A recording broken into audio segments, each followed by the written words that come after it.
அனைவருக்கும் வணக்கம். சற்று முன் வெளியான முக்கிய அறிவிப்பின்படி மத்திய அரசு ஊழியர்களுக்கான 8வது சம்பள கமிஷன் குறித்து தற்போது முக்கியமான மகிழ்ச்சியான அறிவிப்பு ஒன்று வெளியாகி உள்ளது. இதை பத்தி விரிவாக வீடியோல பார்க்க போறோம்.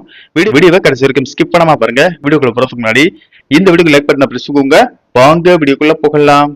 மத்திய அரசு ஊழியர்கள் மற்றும் ஓய்வூதியதாரர்களின் 8வது ஊதிய குழுவின் பரிந்துரைகள் மற்றும் புதிய ஊதிய மேட்ரிக்ஸ் பற்றிய அறிவிப்பு வெளியாகியுள்ளது. குறிப்பாக புதிய ஊதிய குழுவில் பிட்மெண்ட் ஃபேக்டர் எவ்வளவு நிர்ணயிக்கப்படும் என்பது அனைவரது மத்தியிலும் பெரும் கேள்வியாக இருந்த நிலையில் இது குறித்த தகவல்களும் வெளியாகியுள்ளன. பிட்மெண்ட் ஃபேக்டர் என்பது தற்போதைய ஊதிய குழுவின் அடிப்படை சம்பளத்தை ஒரு புதிய ஊதிய குழுவின் திருத்தப்பட்ட அடிப்படை சம்பளமாக மாற்றப்படுவதற்கு பயன்படுத்தப்படும் ஒரு முக்கிய பெருக்கல் காரணியாகும். கடந்த 7வது ஊதிய குழுவில் 2.57 என்ற பிட்மெண்ட் ஃபேக்டர் பயன்படுத்தப்பட்டதன் மூலம் குறைந்தபட்ச அடிப்படை சம்பளம் ரூபாய் 7,000 ரூபாய் 18,000 உயர்ந்தது குறிப்பிடத்தக்கது.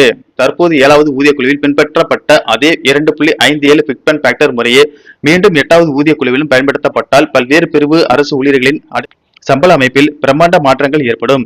உதாரணமாக குரூப் டி மற்றும் MDS ஊழியர்களின் தற்போதைய அடிப்படை சம்பளம் ரூபாய் 18,000 ஆகும். 2.57 காரணியால் பெருக்கப்படும் போது ரூபாய் 46,260 உயரும். இதன் மூலம் அவர்களின் மாதாந்திர அடிப்படை சம்பளத்தில் மட்டும் ரூபாய் 28,260 வரை உயர்வு கிடைக்கும்.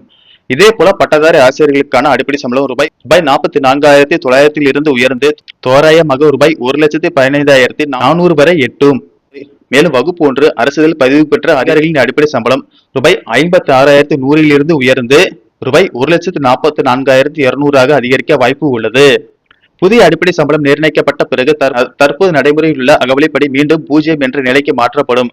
அதைத் தொடர்ந்து பணியாளர்களின் நகர்ப்புற வகைப்பாட்டிற்கு ஏற்ப புதிய அடிப்படை சம்பளத்தின் அடிப்படையில் வீட்டு வாடகைப்படி மற்றும் போக்குவரத்து படி போன்றவை கணக்கிடப்பட்டு வழங்கப்படும்.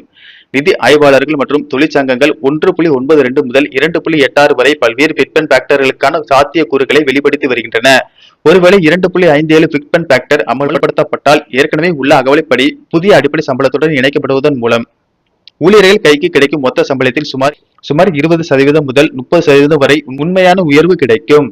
நன்றி, வணக்கம்.